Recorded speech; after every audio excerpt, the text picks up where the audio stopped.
Okay, so everyone, we are recording.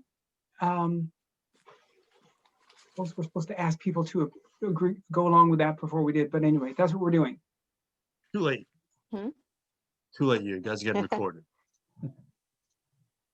So welcome to the session number 17 for the Zoom garden plot. We did session 15. I didn't really number the composting session that we did last month, but when they posted it on the internet, they called it session 16. So I figured, well, maybe I'll just keep up with the numbering. We're not confuse people. So here we are in session 17. And the agenda today is not quite like your usual one.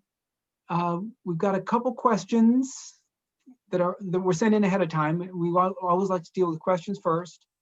And the things we said we talk about are gardening books, movies, things we like to learn gardening from, garden planning, seed selections, and then we have some announcements. Here was the first question. Have you seen a yew tree in Warwick? Yes. All right. Give us more info. Where, No. when, how? It's the secret yew tree, and you're not allowed to know about it. Oh. No, I'm just kidding. All right, so Long Pond Ironworks has a few, and they are not native or something like that, or they're like protected or something like that. But right next to the garden at the Long Pond Ironworks is a yew tree. So there's one right there. There's a little bench under it. It's almost like it's waiting for the art student to come hang out with it. Good work, thank you. Chad, Can you give an answer quicker than that to your question? Holy cow. I'll let the person know. I forgot who sent the. Is someone here tonight or no? I can't remember the email. I probably should have wrote down the name, but I don't know. But I have the email. I will respond to the person separately. Very good. Does anyone else have gardening questions that they want to put in at this point? We'd like to, oh, Jack is on the line. I'm going to ask, and he's muted. Maybe he's trying to eat his dinner too. He's got long work days nowadays. Or maybe he didn't go to work today. I don't know. But we have a little. I'm sorry, I'm here.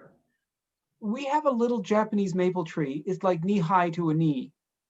And someone suggested that we do something like to protect it from getting crushed by snow.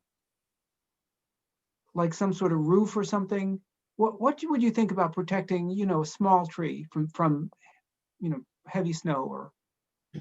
Well, you could put snow fencing around it. Okay. The wire with the red slats, you see? Okay. No, so do you think that's something that's necessary, Jack, or that's just? Is it a weeping cherry or a regular flowering cherry? Japanese maple. Oh, I'm sorry, Japanese maple. Yeah. How tall is it? Like I said, knee high is really literally about to height of my knee. And it's protected from deer can't get to it? Yeah. Oh yeah. It's inside our deer fence. Oh, okay. I don't see any reason that, really need to do anything to protect it. They say there's pluses and minuses for staking it, but that's not really, it's not yet for that. So I wouldn't do that. I mean, personally, I wouldn't, thought about doing that. But like putting some sort of fence around the sides of it, not necessarily over the top. I mean, you could put fencing. My father used to put the snow fencing around bushes and even over the top of it. And whatever snow piled up onto it just went straight down, and the bushes, couldn't bend out because of the fencing wrap. It was almost like wrapping burlap around a, evergreen tree or something to keep it, from deer getting it. Right. I mean, my uneducated opinion on this is that I think sometimes, letting it kind of withstand the winds and nature helps strengthen it. That's some, Sepp Holzer from the permaculture is, big proponent of that. But I'm sure Jack is more experienced, but that's my thought. But I get, it's up to your own particular, if you feel it needs to be protected a little bit. You think about that poor little lonely tree out there, so small and vulnerable. And as I always think that the elements, strengthen the roots and everything. If it doesn't kill it, we'll make it stronger, huh? That's my thought. And it's not an area that's going to be that you're going to step accidentally, right, and not see it or something, or on a big drift. Right. Okay. Well, thank you, folks. Have we got more questions? The deer ate all my bayberry leaves on my 2 new bushes. Will it come back in the spring?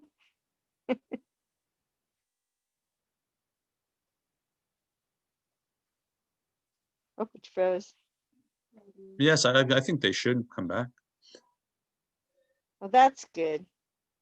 We hope. There's no guarantees in nature, but usually at the end Yeah. of the season, right now, especially now, everything's kind of dropping, and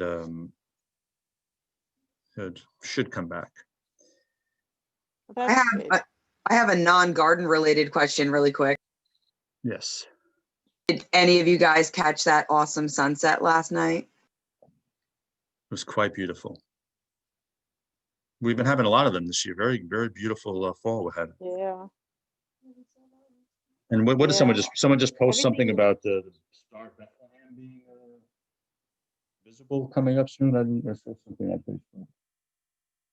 Seems like there's a lot of events happening. There was an eclipse of the sun in South America this afternoon or something, this morning. Yeah, Right. total, right? A total eclipse, I think. Yeah. Oh yeah, someone says here, on December 21st, or 45 minutes after sunset, the Star of Bethlehem will shine for the first time since 1226. No, I don't know if this is a Facebook fact or a real one, but It's a conjunction of Jupiter and I think Saturn. Jupiter and Saturn are going to be so close, they're going to look like one star. We were watching them this summer. We live near the Bashico. We would go out and watch Jupiter and Saturn. They'd be getting closer and closer, and that'll be their closest on the 21st.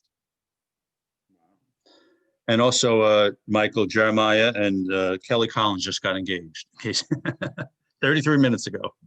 Oh, congratulations.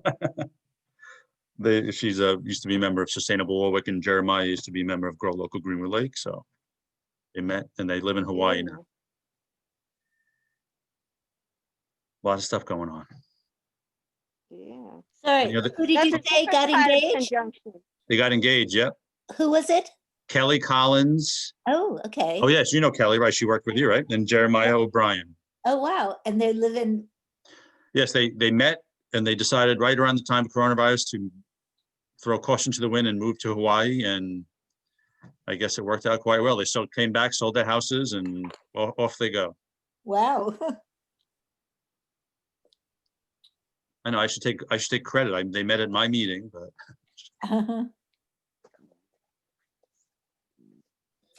all right. Now we're going to recommend good books and movies. One person emailed in a book image, so we're going to let Chad go ahead and describe this book. Then if others have books to describe. Or Oh yeah, yes. yeah. I mean, there's hundreds of great books I love, but I found this book was Gaia's Garden. It was just a very plain language, very simple, great introduction to permaculture. Can you show it again? Can you show it again, please?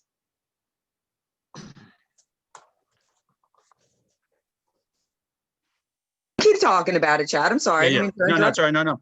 Yeah, it's just a really wonderful. It's laid out in very plain language, and it just talks about the real basics of permaculture, and growing in all different scenarios. It's a great book to get if you just want a really solid foundation, and it doesn't get all incredibly deep. It's just a lot of common sense. It's just it's a very popular book, and unfortunately he passed away at a young age, Toby Hemingway.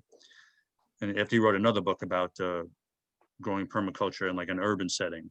But this book is very, I found it as a great introduction, and it just goes over every scenario that you could want, and so it talks about zones and utilizing stuff, and just being that's my big obsession, is being very multifunctional and attractive, edible, all the above. So I highly recommend this book. Mhm. I've got a Nook copy of this book, and I really like it. And so I do want to mention, if anybody has a library card, I'm not sure if the local library system has a digital copy that you could just, download and start reading tonight. But I'm pretty sure the New York Public Library does. And anybody who's a resident of New York State can get a library card from the New York Public Library and start borrowing their digital resources.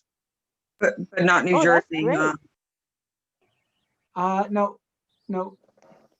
You live south of the borders, things don't work quite the same. Sorry, about Jersey that. girl. Wah. But yeah, I'm sure other people, feel free to, anyone else has any books to recommend, although I could probably go on for 5 hours, but I want I've to hear got from other another- people. I have a book here. I've only read the introduction to this. I'm showing it on screen here. And this was recently donated, and I'll show you the cover. Who wrote it? He's going to show you, hold on. So this is a famous historical book, and Farming and Gardening with Composts by J.I. Rodale. And it was written in 1949. And I'm not usually into Yes? this. I'm not usually into this business of holding books in my hand and whatnot. But this particular book, it was donated to Sustainable Warwick, and we're donating it to Chad's, the Grow Local Greenwood Lake Garden. I don't know, they may be auctioning this off to do fundraising, or maybe they'll be keeping it in their own library. But what I really liked about this was, they're talking of this stuff about how the importance of building the fertility of the soil, and then it's like written in 1945, Yeah. and it's just really a breath of fresh air to get this, something that like almost transferred here from, what is that, 75 years ago, and talking about something that's so obvious today, that we really need to be doing more composting and building the fertility of the soil. That's just on a societal level, it's such an important thing to be doing, regenerating ourselves. Is that by Rodale Press? They started writing books in southeastern Pennsylvania about organic gardening and related topics many years ago. And I'm wondering if that's the Rodale who founded it. It's the same Rodale. I think so. I think so. He was foundational, and his son is still keeping it going, and his grandchildren. Right. So at all events, I'm happy to loan this book to anybody who wants to have a look at it. But as I said, it was Dick Hull recently was going through his library, his collection of books, his personal library, some 7,000 volumes, and he noticed he had a double of this. So he donated the extra one to Sustainable Warwick, and as I said, we're donating it to the Greenwood Lake, Grow Local Greenwood Lake. They may be auctioning it off for fundraising or whatever. Wonderful. Some more to start. Chad has shared a book, and I've shared a book. Does somebody else have a book to share? I do, but I want to give other people a chance to talk. Go ahead, Shannon. So it's a book called 4-Season Harvest by Elliot Coleman. It tells you how to grow stuff year round.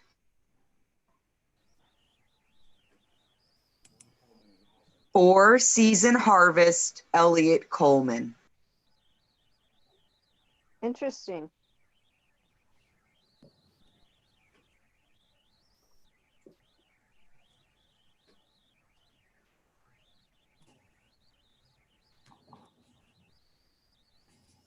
And then I hold up a book as well. This is a very classic book. Just, it's a really great. Higher. Oh, sorry. I can't see myself. Why can't I see myself? Lower. Oh, yeah. Lower. Garden. Yeah. That's good. That's good. Perfect.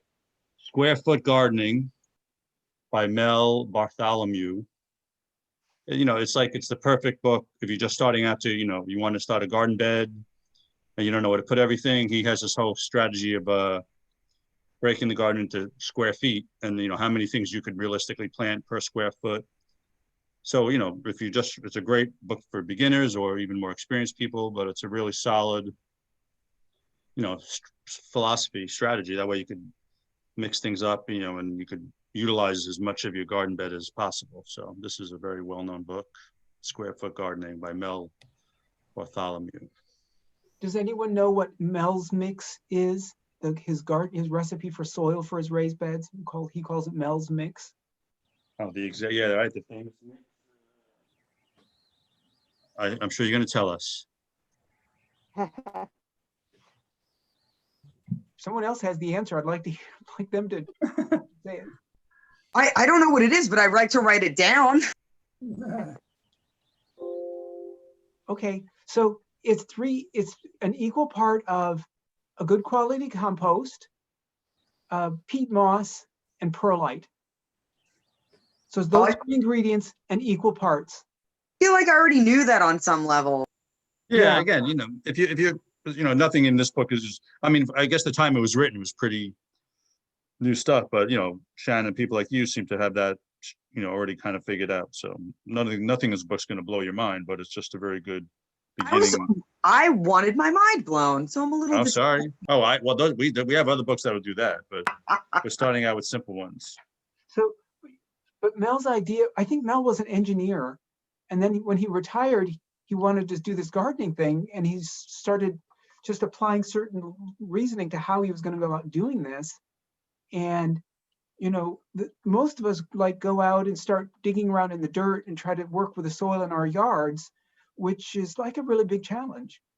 And so his idea is to don't touch that stuff. And he talks about compost and where to get good stuff, and talks about mixing the stuff together. But once you've got a bed of that, then you're going to it'll hold moisture, but it'll drain. It'll have plenty of nutrients for the plant. And then when you divide everything off into 1 foot square sections, and he will tell you, oh, you can plant 16 carrots in that section, or 9 beets, or you know exactly what you can put in each 1 foot section. So it's an engineer's guide to starting gardening, and probably be a lot easier to do it that way than the way I've been trying. Peter, do you have any books you could recommend or suggest? Well, the book you just recommend, I have it. Well, I no. have that book. Oh yeah, Gaia's Garden. Yeah, beautiful. I have the same book. I also have another book here.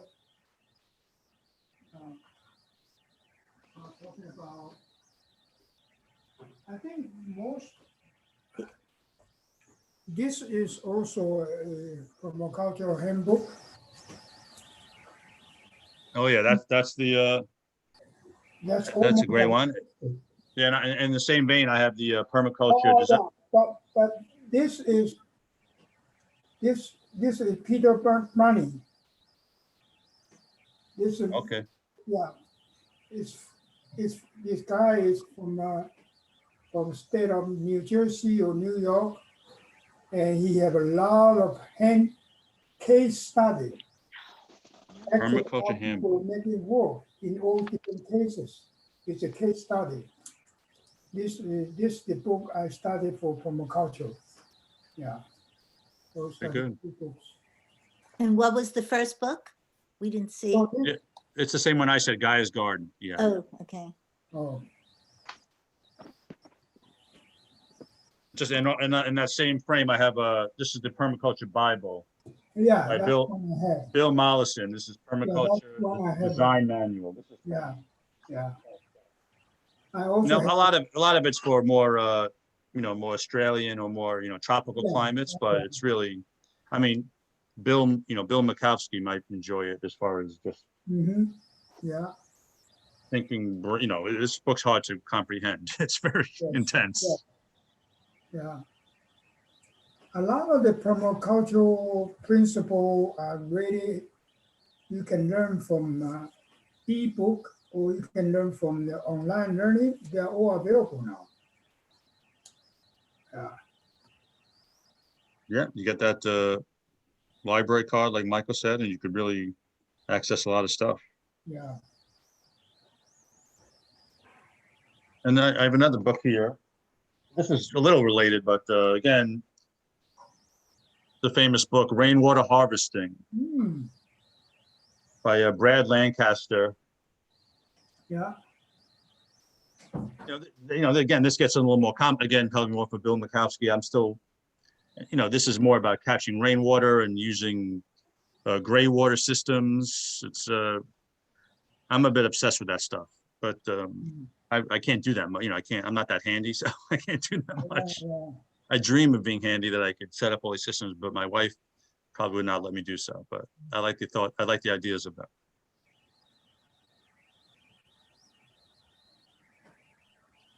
Sarah, have you got any gardening books you want to share with us tonight? I don't really have any gardening books. Years ago, I don't know, I used to read some, but usually I use the internet for everything now.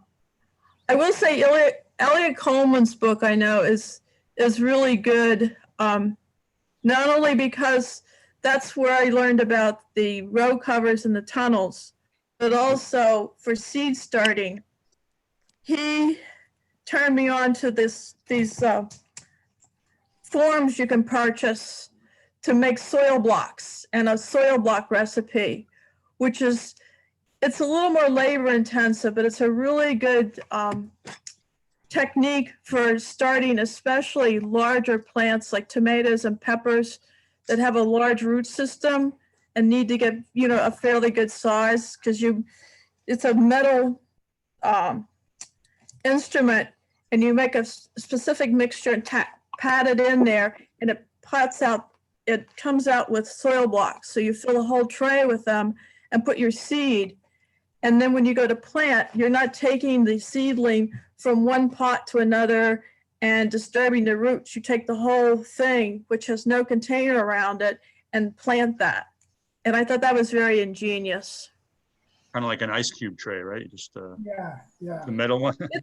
It's metal. And Yeah, I've seen them. Mother Earth News, a lot of people sell popular them. now. There's a lot of different things, but this one, but the mix is very important, because you have to have something that has nutrients in it, but it holds together, not too tight and not too loose. So pretty clever idea.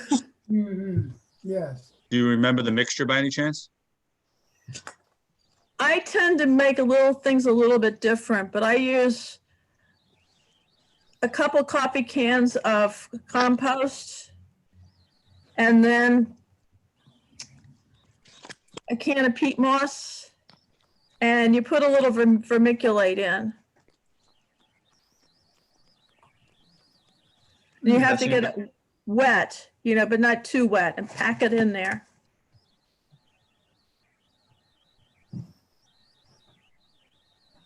Good, thank you. Mhm.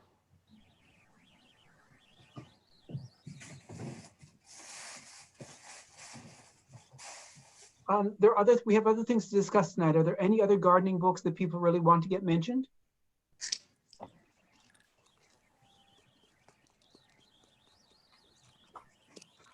I'm going to share my screen again and change subjects. Somebody shared some pictures that we have to share.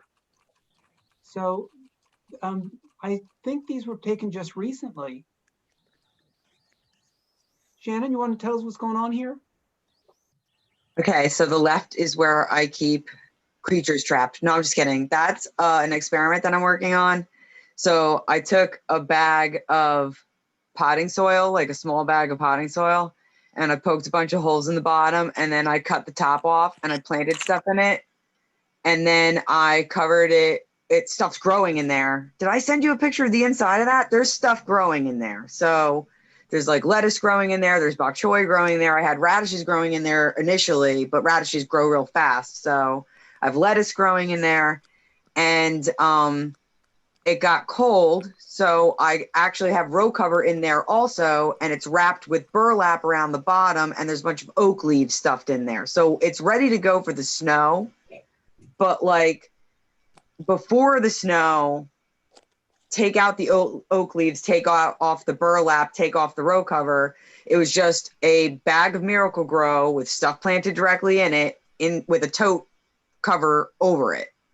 and it acts as a little like mini greenhouse. I've just taken it to the next level because that mini greenhouse is going to be theoretically totally covered with snow by Thursday midday. Yes, very much so. So we're going to find out what's going to happen. So, but there's an entire little ecosystem going in there. And I'm sad I didn't send the picture of the bok choy that's inside, but the bok choy inside is super happy. And these Brussels sprouts are still growing? Yeah, those Brussels sprouts, these pictures were taken on Sunday. So do you have the next set of pictures or no? You don't have that picture of the whole thing?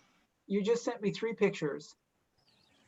Yeah. Okay. So you see in the back corner, This? yep, that's where those Brussels sprouts are. So those Brussels sprouts are inside their own little sprout house that's covered with row cover inside their own little house. Everything else just has row cover over it. You can see closest to you on the bottom, that's another little bok choy experiment. There's bok choy growing in there. It's covered with a piece of row cover right now and then a tote over top, but it's not sealed the same way as that other one. It's not fit to form. So the bok choy in there is really happy too, but that's still covered with row cover and that tote for plastic. And then everything else just has row cover over it. There's radishes, bok choy, purple kohlrabi, carrots, lettuce, and it'll grow into, I mean, it's about to get snowed on, so we'll see. But on Sunday, it was all real happy, including the carrots. The carrots are fabulously happy. Very impressive. I like it. Wow, that's very impressive. Little mini greenhouse. Bill, what's growing in now? Bill has a major greenhouse. What's now, and is anything growing in your greenhouse, or how's your greenhouse doing this year? Well, it's doing pretty well. I got it set up in November, which I usually do. I put in chard, collards, and kale, which are growing outside the greenhouse in the garden. And I move them in as it gets cold. And they take up about half of the greenhouse. And then I put in some small spinach and lettuce and Chinese vegetables and stuff like that, and escarole. And so we've been eating out of it since the beginning of November. We usually have a meal a day of either college chard or sometimes we have escarole and so forth. So it's all fine. You know, I've been through 5 winters with this greenhouse. It's very similar to Elliot Coleman's, which he describes in his 4 Seasons book. And so I built that 5 years ago, and it gets through. We've had -20 over that 5 years, and it survives. Sometimes they don't look so good, but they come back relatively quickly and keep producing. And right now the light levels are really low, and so things aren't growing really fast. But as soon as we get into the end of January, that's when it really takes off. And then I get lettuce and spinach and other greens on a very quick, fast level, like 2 meals a day for 2 people, which we then takes us into the essentially till May in terms of production. And then I switch it over to the hot weather crops or the warm weather crops. So I have also a couple of cold frames going this year, one with lettuce, one with spinach, and another one with carrots. Can I ask a question about your greenhouse? So do you have an internal heating source or do you use biomass? No, I don't have any internal heating source. This is a cold greenhouse. What I do though is I have 3 raised beds, and when I plant them out there, I use fabric, the garden fabric, and I use the heavier version of garden fabric so that they're protected from really bad cold. And then I put jugs of water, gallons of water, half gallons of water, whatever I have. I put maybe 20 of them in an 18-foot long bed mixed in with the crops. So, and what that does is it stores the heat from the day and releases it slowly at night. So it keeps it from getting quite as cold as it would have. So the combination then of the fabric and the jugs of water, and if it's really sunny and warm, I'll go in and I'll just slip the fabric off, which only takes about 1 minute on the 3 beds. They're on hoops, wire hoops. So all I'm doing is just lifting it off on the 3 beds. And So just so I understand, your beds are inside of your greenhouse? Yeah, there's 3, the greenhouse is about 16 by 18 feet. And so the 3 beds are about 16 feet long by about 3 feet wide. And that's where everything is planted in those 3 beds. It would be fantastic if you could take a picture so that I could get to see this, or better yet, invite me to come see it. Well, it's going all winter. I don't see any reason why somebody couldn't come and look at it in the winter. Oh my God, I'm super excited. Yeah. So, Is it okay if I get your email information from Michael? yeah, sure. And Okay. yeah, Awesome, awesome. I can show it to anybody who wants to see it in action, but it works. It took a long time to build it. Coleman's design says you can build it in a weekend. Well, I think I did it in 3 weeks. So it took me a lot longer to build than was suggested.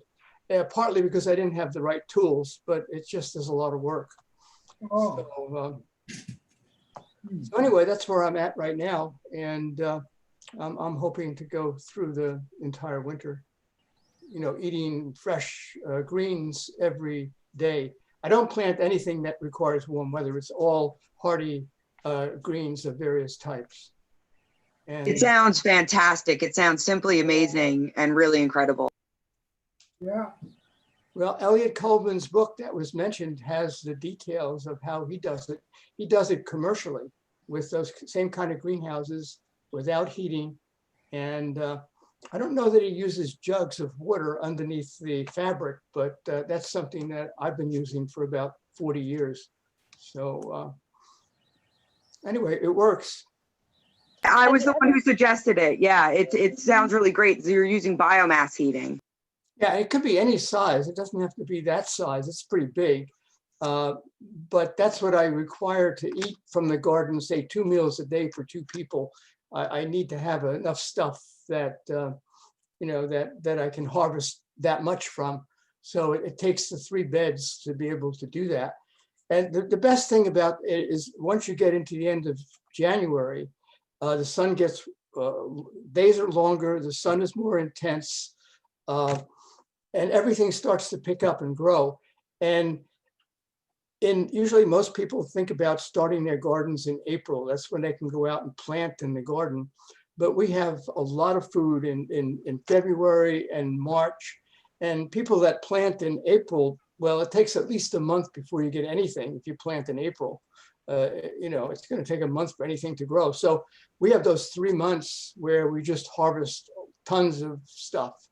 So that's what I find most exciting about it.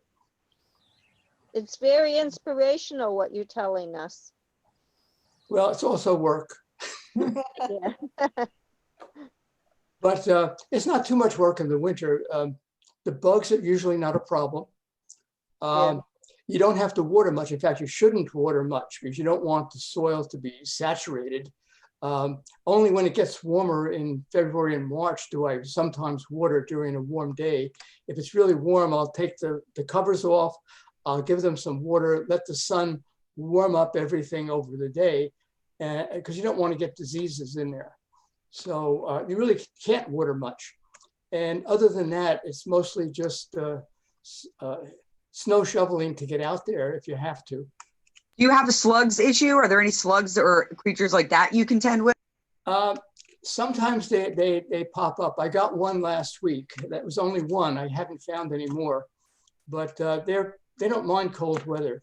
So Oh, they don't. They laugh right at it. Aphids too. I'm finding problems with aphids inside some of my experiments. yeah.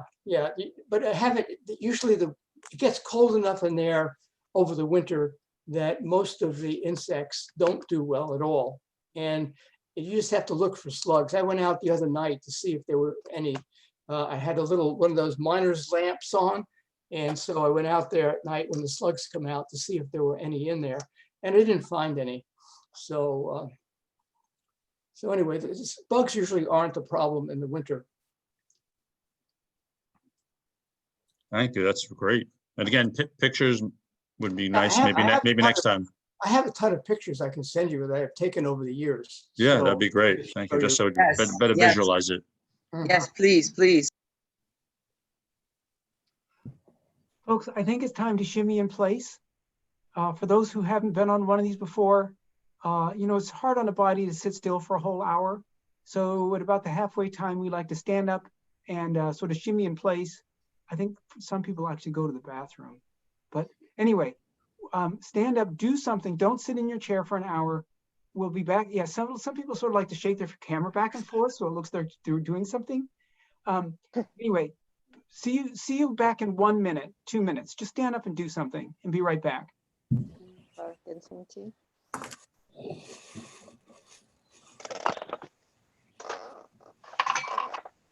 So it's nice to hear other people are doing what we're doing with the kids outside. Anyway, well, it's good. They want to talk. Okay, so did you get off? Or no? No, you're going to go back in a minute. So you're gonna be on for a while? Then? Yeah, 20 I'll minutes. go back Another upstairs. 20 minutes. It's hard for me to read while there's talking going on. So Yeah, I know, but that's why I don't come down here with your. well, no, but my book was down here. So Yeah. Okay. and also my notebook is down here. When you. I brought my notebook down so I could put on a list of my books that I read that I liked this year.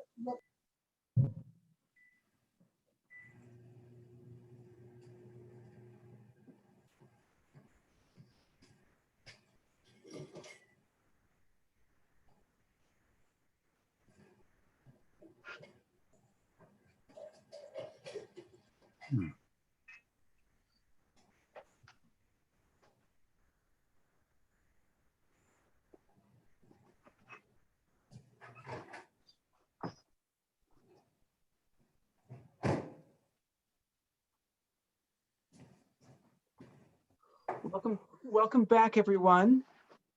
Maybe not everyone's back yet.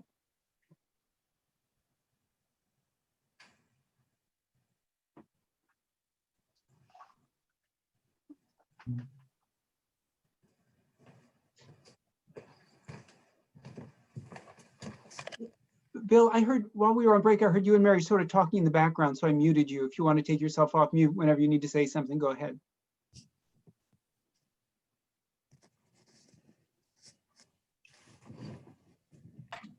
We've got a couple of announcements. I'm going to let Chad take over. Chad, if you can do the announcements. Oh, yes. Thank you, everyone, for joining us again. Just letting you know, in Grow Local Greenwood Lake, we are in the process of creating a community garden, and Sustainable Warwick has been very helpful. Sarah and Michael, thank you. We're having a fundraiser that will be ending tomorrow through, I believe I sent an email previously, or we could probably find us on Facebook, or I don't know if Michael puts a link. It's under Seed Money. It's a campaign, and we've been doing very well. But just letting anyone know if they're interested, that we're doing a fundraiser that will end tomorrow at noon. So, thank you. And the next Zoom garden plot will be Monday, January 11th. And I guess we'll decide about, are we going to start going bi-weekly at that point, Michael, or? I thought again, well, I thought we were going to discuss garden planning or seeds at that point. Okay. January, and then something, and then, or both garden planning and seeds, both, because they sort of go together, right? Both January and February. Yeah, and Bill And says then get March, going soon. He reminds us, Right. especially these days now with the corona, it seems like seeds are really going quickly. So especially if you want any type of hard to get seeds or anything, start sooner the better. So if we can segue to seeds now, one of the things I like to do, I just went down to the Greenwood Lake Garden Center, and I got some of these. These is from the Hudson Valley Seed Company. These are leftover seeds from last year. Of course, I got them at half price. They come in these beautiful seed Mhm. containers. Yeah. They're Yeah. amazing. They're gorgeous.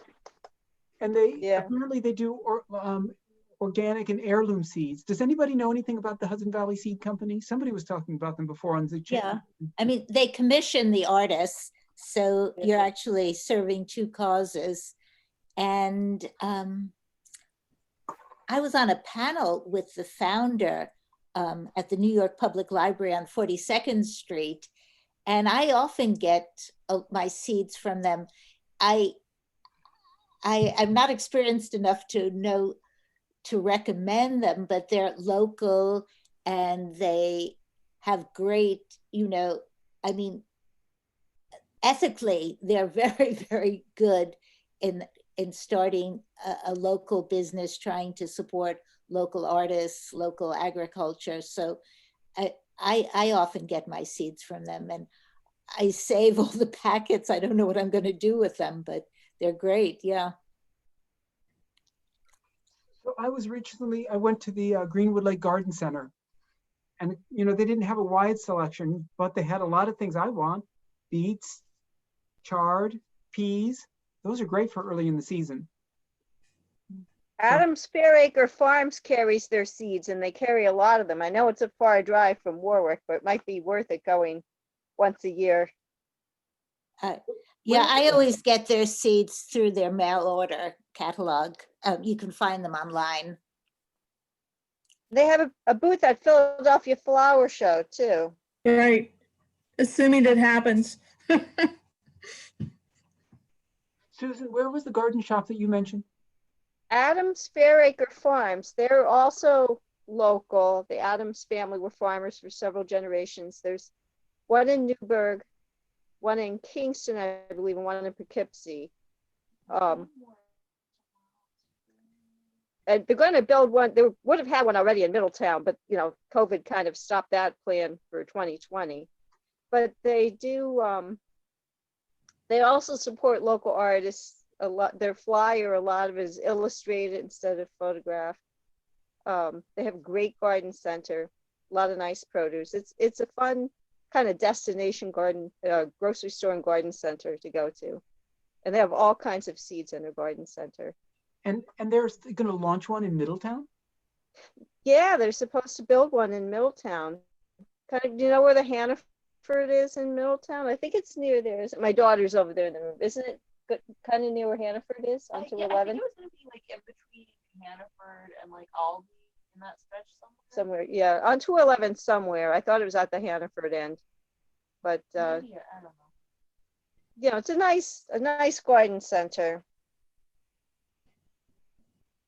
The one in Newburgh is across the street from Barnes and Noble, so that's it's worth a day trip, Good. Let's see, seeds. What else? What do other people want to say about seeds tonight? Well, one way to get very cheap seeds that I've found is in the mid-season, after the local stores have, they've given up on the seeds and they sell them really cheaply. Places like Werner's in Florida and Wadeson's in Warwick, they sometimes sell them for 25 cents a packet, 10 cents a packet. And you can pick up, you're not going to get esoteric seeds there, but as you said, beets and carrots and, certain types of standard seeds, you can't beat the price at 10 cents a packet. So anyway, just keep in mind, it's not going to work for this spring, because, when they get their new seeds in, they're going to charge full price, but it can happen a couple months later, and then you just save them for the next year. Anyway, I do that for a number of seeds. So the Greenwood Lake Garden Center, I got about maybe a quarter of my stack of seeds here. I got, that looks like 7 or 8 packets of seeds, huh? Mhm. And this was maybe a fifth of their stock that was left. If somebody wants seeds, that's one place to stop by and get some. They also had a few of the, what is the high mowing or something? Oh, yeah. Yeah, the high mowing like this. Got some rutabaga. Like high mowing, I buy theirs mail order. Yeah. Do you find different qualities from different suppliers? Actually, I find Johnny's to be the most reliable. They're not inexpensive, but I tend to need, since it's a community garden I'm buying for, I need more than like a handful of seeds. So, and if you spend 200, you get free shipping. So I hate paying for shipping. So it's easy to spend 200 there. But you know, like What's I it called? said, You said Johnny's, you said? Johnny's. And the catalog's the best. It's better than any it's the best gardening book because it has detailed information about growing, the plant itself, the spacing. There's all sorts of information in there. And on their website, they give a lot of good information. I use high mowing because they sell smaller quantities for fill-ins or things I want to try. And you get free shipping at $10. So Yahoo. Shipping really adds up. I like that. It's all about the shipping costs. It's all about the shipping. I read something online. I can't remember the name of it now, but I bookmarked it. I'm going to try. It's more of a farm supply, and they have really reasonable prices. I'll look it up for next time. And I get a lot of catalogs because I buy a fair amount of seeds. I've gotten some from Territorial. They're okay. And I have a lot of catalogs, but specialty. But I have certain things I know I'm buying as far as like tomatoes, peppers, but I want a lot of different varieties and I switch them around. So I tend to go through the catalogs this time of year, start making my little marks and circles and making my lists. And then it goes way up and then I whittle it down. Do you ever use seed savers? I've never used them, but I keep my seeds from year to year. I mean, I got them organized this fall. And I mean, I have a lot of seeds and most of them, seeds for greens last a number of years. I've used pepper and I'll buy a lot of varieties of peppers and tomatoes. So I don't use the whole packet, but they're viable for a couple years. I put everything into plastic containers and I have them out in the mud room, which has heat, but it's not a very high heat. And the mice tend to visit in the fall, so that keeps them out of the mice. As I understood it, seeds will last up to 5 years easily. Right. There's only a few types that aren't viable. And then you know how to test seeds, right? No. No? I mean, it's too early to do this now. This time of year, I do nothing with the garden. This is my relaxing time. I know Bill's making me feel guilty and Shannon. I'm growing microgreens on. I put a lot of time in that garden all summer, so Exactly. I need some time off. Know what you do around, February, March. Some things you start in February, things that take if you're going to try parsley and celery, Brussels sprouts, not Brussels sprouts, but some of those that take a very long time to germinate and grow, you can start with those around the end of February. My warm weather crops, I don't start until the end of March, beginning of April. They grow fast. If you start them too early, they just get all leggy. Yeah, that's what I do. You can test the seeds during a blizzard and you just put them on, actually old egg cartons work well. Put a few seeds on paper towel, wet the paper towel and fold it over and put it down. Egg cartons work because you can write the name on the carton and then you know what you have in there. And give it some time, put it in where it's warm, and you'll find out if they're germinating. So you don't waste your time planting them and nothing comes up, because that can't happen. They don't last forever. But no, testing your seeds, if you're keeping them from year to year, is a important thing to do, especially the tomatoes, peppers, that type of thing. Thank you. We're coming up to the end. Did you want to mention some movies as well, Michael? We're Oh, supposed to do I have one question. Oh, sorry, yes. Sarah, I think many sessions long ago, you recommended a type of strawberry plant that you had good luck with. Did you have? No, I'm not a strawberry. I don't grow strawberry. Did anybody remember a recommendation for strawberry plant? Because all the ones I had to pull out. They were terrible. No. Okay. I can send you the name, but I have to look it up. We have a plant that's been producing pretty well for the past couple of years, but I don't remember offhand what the name is. But it's a big strawberry, and it is tall, and it keeps them off the ground.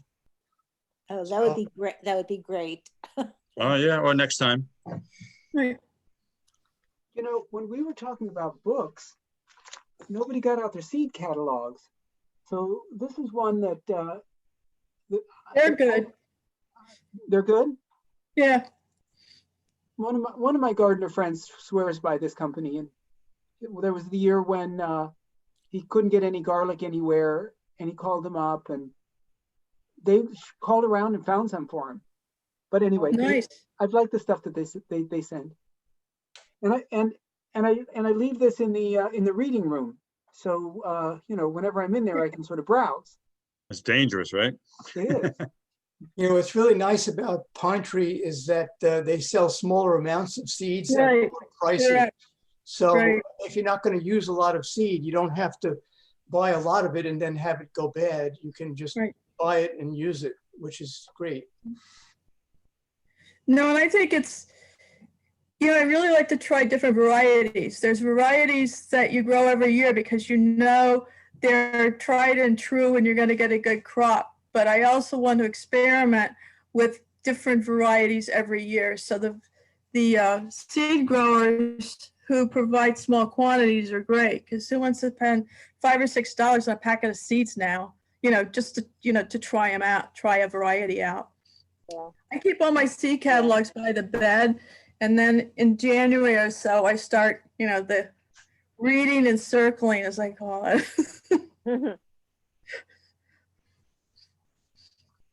Turning That's back what to- makes January bearable. Right.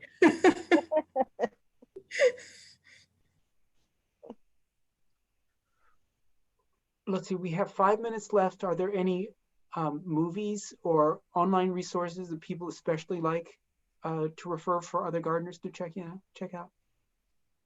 Does anyone here watch Monty Don, the British gardener? I've watched them before. Yeah, we have BritBox, which is an online channel, but you can also find him on YouTube. I find him very inspiring and relaxing to watch. There's someone recommended Edible Acres on YouTube. I haven't really watched it yet, but supposedly a lot of cool. I mean, it seems like a little more permaculture based, but. Mm-hmm. And then I did recommend the movie Biggest Little Farm, which we showed last year with Grow Local Greenwood Lake. That is a great movie. That is an amazing movie. It's just like Academy Award worthy. I mean, the What's it photography, called? The Biggest Little Farm. It's just an excellent, fantastic movie. It's like the guy's a photographer. Like the story's great. It's all about them. They buy this big piece of land, and they're just watching all the years how they when they do all the proper techniques. It's really good movie. It's like not just like your typical documentary that's just going to be enjoyable for real diehards. This is like a great, you could watch this with anyone and they would just love it. It's a really good movie. There's a movie that I really liked called Symphony of the Soil. And again, here I am pushing digital resources from the library. If you have a library card in the Ramapo Catskill Library System, you can watch movie for free at a website, Canopy, spelled with a K. At least for the Warwick Public Library. I think the other libraries in New York all have it too. But this is on there, Symphony of the Soil. And it's not really, they do all sorts of things about soil, but I remember like at the beginning, they did this beautiful show of somebody, they were like standing in this river that was from water from a melting glacier. And they pulled this like mineral clay out of the bed of the ocean. They said, this is like, 100% mineral, right? And it's this sort of muddy stuff oozing to their hands. And then they saw somebody in the middle of a peat bog, and they're holding up like a cubic foot of peat and saying, this is like 100% organic matter. And then, anyway, it was just really beautiful. The scenery that they did, even Gail Buckland, the art photography historian, would love this movie, I'm sure. The scenery was good, and they would go to different places, and you'd show you something, but then they'd show that like right below them, they had done like a cutout of the soil that went down like 20 feet, and you could see the layers, and they would talk about the layers of soil, and they did this in different places. It was a really cool movie, Symphony of the Soil. Where was it filmed? All over the world. Oh, interesting. Yeah. Interesting. Yeah, it was like an international documentary or something. It was very good. Nice. And Fantastic Fungi is a beautiful movie as well. Gail, I guess if you're in it, it's so visually breathtaking. Fantastic Fungi. Oh my God. You can't it looks like it's like a science fiction movie, like just all the different types of fungi they show. You just cannot believe it's actually real. It's, Paul Stamets is like the fungi guru of all time, and it features him a lot, but just some of the shots are just amazing. It's like kind of when they go deep sea underwater, you see all those crazy creatures. It's, it's almost like that with mushrooms and fungi. Well, it looks like we're almost done. Anyone else have any movies or YouTube channels or anything that helps them or inspires their gardening? No, but I have a question. Is anybody good at growing fungi? Mushroom, we never touched on that, did we? Oh, Shannon, did yours ever grow? Or what? From the mushrooms when we took in that class? I haven't gotten the temperature right, but they haven't dried out. They're patchy. They're not consistently white. Yeah, mine too. It's long way past. I have not gotten the temperature right. They're supposed to be, mushrooms are all about the temperature. They're supposed to be consistently at 70 degrees for a set number of weeks. And then they're going to get all white, and they haven't been. And then once they're all white at that consistent 70 degrees, you put them at a consistent 50 degrees, and then they grow mushrooms. So I just can't get the temperature right. Yeah, Gail, I'm fascinated by mushrooms. I would love to get someone in.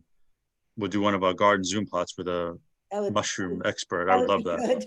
Yeah, I'm very fascinated, but still it's a mystery world to me. Again, thank you guys. Well, thank you very much. Thank And we'll, you. Michael, any last words, Michael, or anything? Well, let's decide here. So actually, I think Bill was pushing that we start garden planning right now so that we could know what seeds to buy. In the January meeting, what do we want to focus on? Garden planning or seed buying? Both? Something else? Oh, I think very planning oriented, in January.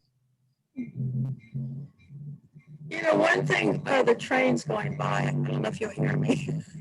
One thing we could touch on in January, I don't know if you've ever done it, is winter sowing, where you start seeds in milk jugs. Has anyone ever done that? Oh, sounds cool.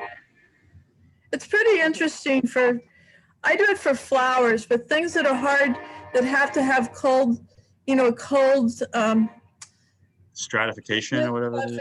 Right, be stratified before they'll grow. It's a really easy way to get those to grow. So if you want, I'll sort of, give you a quick overview of that in January. Sounds good. I would actually really like that. And I'd like to know what vegetables that pertains to, because garlic is the only one I can think of off the top of my head. Garlic, you just put in the ground. You could have planted garlic in the ground up until like today. But right, but you're right. There's certain flowers that they say you need to go through a cold spell, or some flowers even need to be like scraped a little bit. That's a whole mystery. Like butterfly weed is one people are most interested in. that is difficult to grow unless you do this. But if you put it in these milk jugs, it just grows. I'll get the list and I'll share the list of, you know, which items it pertains to. Okay. All right, well, thank you all very much. Hey, Thank have, you. Thank you. have a good holiday, everyone. Same to Thank you. you. Happy holidays, everyone. Happy holidays. Bye-bye. Bye-bye. Bye. Yeah, it's good, everyone.